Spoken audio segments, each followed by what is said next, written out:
હવે ડૉક્ટરની બેદરકારી, હમણાં ખ્યાતિ હોસ્પિટલની બેદરકારી હમણાં જ બધાના ધ્યાનમાં આવી છે અને સાથે સાથે હવે 108 પણ એમાંથી બાકાત નથી. 108માં ખબર નથી પડતી કે એમાં જે પેરામેડિકલ સ્ટાફ જે બેસાડે છે એ અભ્યાસ એમનો પૂરતો હોતો નથી કે કોઈ કોન્ટ્રાક્ટમાંથી બધા ભરતી કરેલા હોય છે, કંઈ ખબર પડતી નથી.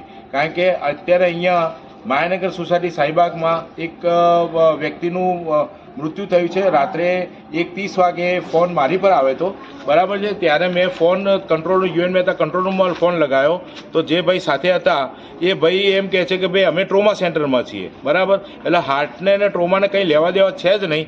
ટ્રોમા સેન્ટરની અંદર અહીંયા યુએન મહેતાની જગ્યાએ ટ્રોમા સેન્ટરમાં લઈ ગયા. હવે એ માયાનગર સોસાયટી યુએન મહેતાની બિલકુલ પાછળ જ છે, છતાં પણ 108નો સ્ટાફ કદાચ અજ્ઞાન છે કે અભણ છે, એ લોકોને એટલી ખબર ના પડી કે ભાઈ હાર્ટની તકલીફ છે પેશન્ટને તો એને યુએન મહેતામાં લઈ જવાય, એની જગ્યાએ ટ્રોમા સેન્ટરમાં લઈ ગયા અને ત્યાં ડૉક્ટરે જીવિત હતા તો બી થોડું ઘણું CPR આપ્યું હશે, એમનો પ્રયત્ન કર્યો હશે, પણ એ મૃત જાહેર થયા.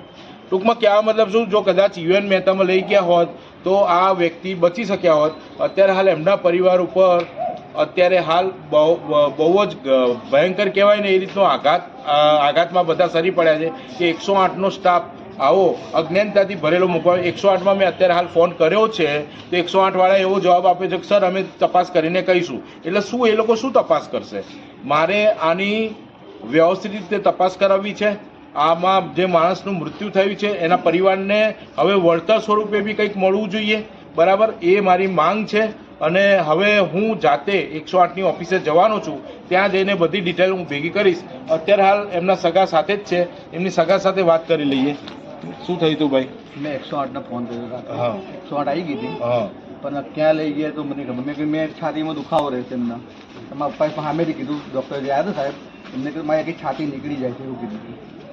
છતાં બી એ લોકોને એટલી ખબર ના પડી કે યુએન મહેતામાં લઈ જઈએ. એ તો મને નહીં ખબર પડી.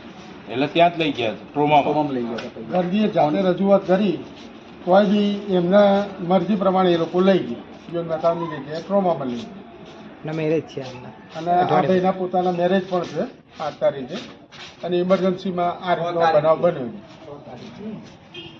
ઘરમાં મેરેજ પ્રસંગ છે અને આવું દુઃખદ બનાવ બન્યો છે અને 108ની ઘોર બેદરકારી છે અને આને ખરેખર જનતાની સામે, પબ્લિકની સામે જાહેર કરવી જ પડે.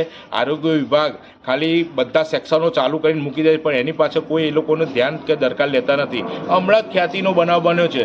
ખ્યાતિમાં જે 3 સંચાલકને બધા હતા એ લોકોને ક્લીન ચીટ આપી દીધી છે પોલીસ ડિપાર્ટમેન્ટે. તો શું આ 108ના સ્ટાફને આપણે હવે કેવી રીતે જોઈશું? Thank you. છાતીમાં દુખાવો છે ને પેલા ડૉક્ટર 108વાળા સ્ટાફને કહ્યું હતું તમે? ટ્રોમા સેન્ટરમાં લઈ ગયા ને? છાતીમાં દુખાતું હતું ને ટ્રોમામાં લઈ ગયા એવું ને? સારું.